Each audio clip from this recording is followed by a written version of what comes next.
So, okay, guys, I'm going to kind of give you some facts on this case. In 2012, Conrad Roy III and his two sisters were on vacation staying at a family member's home in Florida. Michelle's family was also on vacation at the same time. In Florida, a few houses down. How ironic, right? Down from where Conrad and his sisters were staying. The funny thing was, the two families were friends, but Michelle and Conrad had never met. And I guess one of the family members had thrown a party, and basically that's how the two met. Um, you would assume, because it was a summer type of relationship, that's where this story ends, right? No, it's just beginning. They ended up only living about an hour away from one another. Conrad would take the trip probably twice in their 2 year relationship, and that's about it. Like, their relationship was based on uh, text messages and Facebook messages. Um, but yeah, they only met, twice in the whole relationship. And actually, his mom um, had only met Michelle, I believe she said one time, and that was at a baseball game that Conrad was playing in. And then again, she did meet her a second time at Conrad's wake. Um, uh,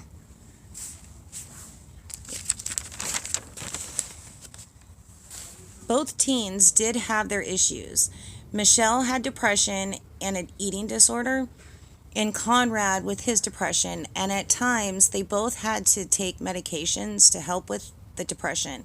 At one point, Conrad had tried to commit suicide in 2012 after leaving a treatment facility program for his depression. Like I said, their relationship was based over the internet, so there are no known pictures of the two together, and believe me, I've looked. Anyways, after they came home from the vacation, the messaging began. In the beginning, whenever Conrad would bring up suicide, Michelle would try to give him encouragement and would tell him things like, please don't talk that way. Maybe you should get some help. Um, and maybe you should get some help like she did, because she ended up going to a facility for her eating disorder.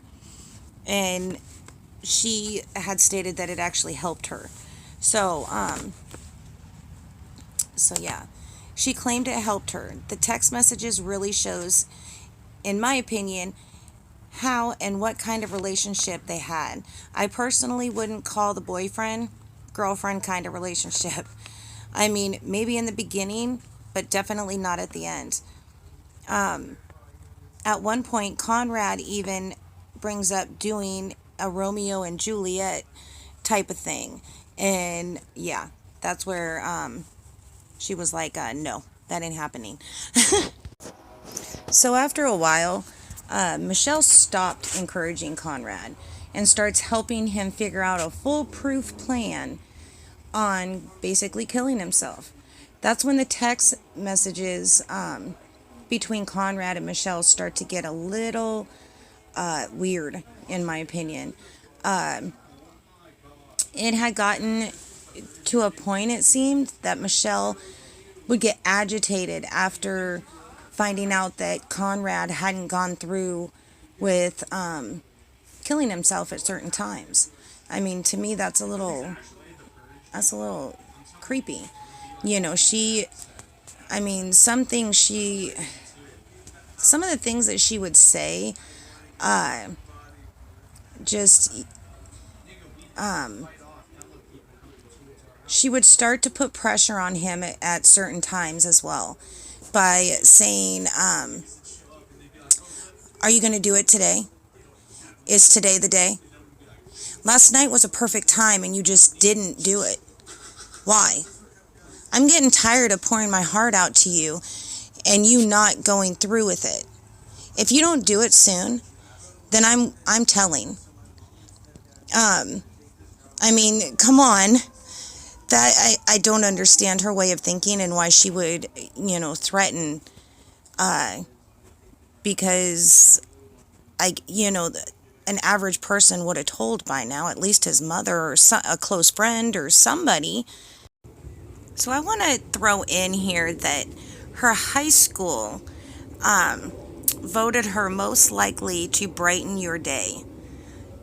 I guess if they only knew the things that she said to him and, did to the family after his passing. And anyways, on July 12th of 2014 was a good day according to Lynn, Conrad's mother.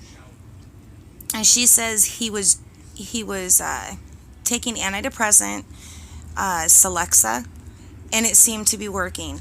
He had just got a scholarship and seemed real excited about it also. They went to the beach that day, and Conrad, his mom, and two sisters. They walked the beach talking about school and miscellaneous stuff. Though for the most of the day, he sat in his truck and basically, texting Michelle. I mean, I don't know. I don't know if that would be a type of clue. I don't think so. Maybe he just wanted to be alone is what his mom thought or something. I don't know. So after the beach, he took his sisters out for ice cream and then dropped them back off at home.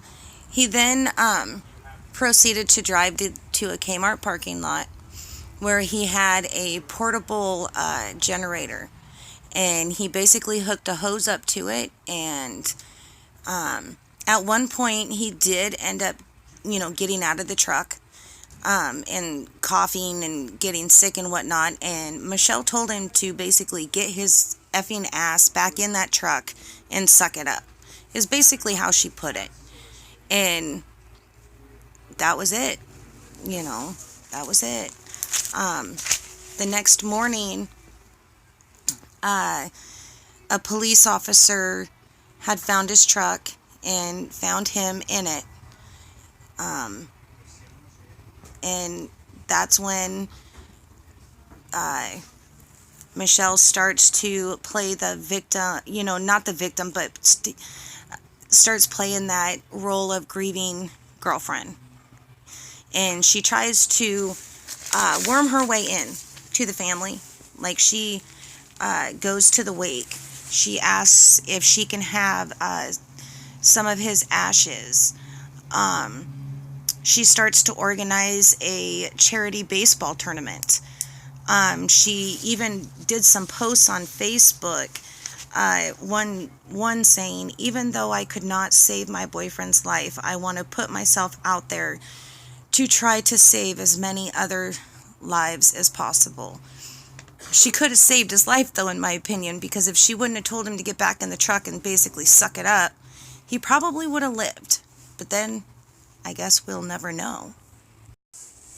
Conrad left notes to his mother and sisters, and one to Michelle. And it said, to Michelle, keep strong. In rough times, you taught me how to be strong and carry on. This life has been too challenging and troublesome to me, but I'll forever be in your heart, and we will meet up someday in heaven. Put your best foot forward and your chin held high. Our songs, listen to them and remember me. Take anything from my room at my mom's or my dad's to remind me of you. You'll get there. I'm sorry about everything. I am messed up, I guess. I wish I could express my gratitude, but I feel brain dead. I love you and greatly appreciate your effort and kindness towards me. Keep your heart beating and keep pushing forward. Go on YouTube, type in Rocky Balboa quote, and let the light guide you. So the reason why I decided to do this case is because I've followed it from the beginning, and I always felt like she did not get enough time. I always felt like, if she just would have done something maybe a little bit different, maybe, I don't know, maybe reach out, maybe have him reach out, maybe, I guess it's the what ifs, and so I feel like, she got 15 months for, and there's no other case out there that's like this. The judge found her guilty because of 3 little words that she said to Roy. after he climbed out of his truck as it was filling with toxic gas and told her he was scared. She says, "Get back in." I mean, and that's why he found her guilty, is because, and she is finally now, I believe it's just this past month, finally now serving the time that she was sentenced. So I just, I don't understand how somebody can, talk to somebody like that you supposedly love. I mean, they were supposed to be in love. If that's love, shoot. If that's love, I would hate to know what, she thinks about hate. Seriously, it's sick, And like I said, she wormed her way in or tried to worm her way in with his family. And anyways, I hope you guys enjoyed this. And if you know of anybody that's going through depression, please reach out to somebody and help them. Don't just turn your back, because it could be life or death.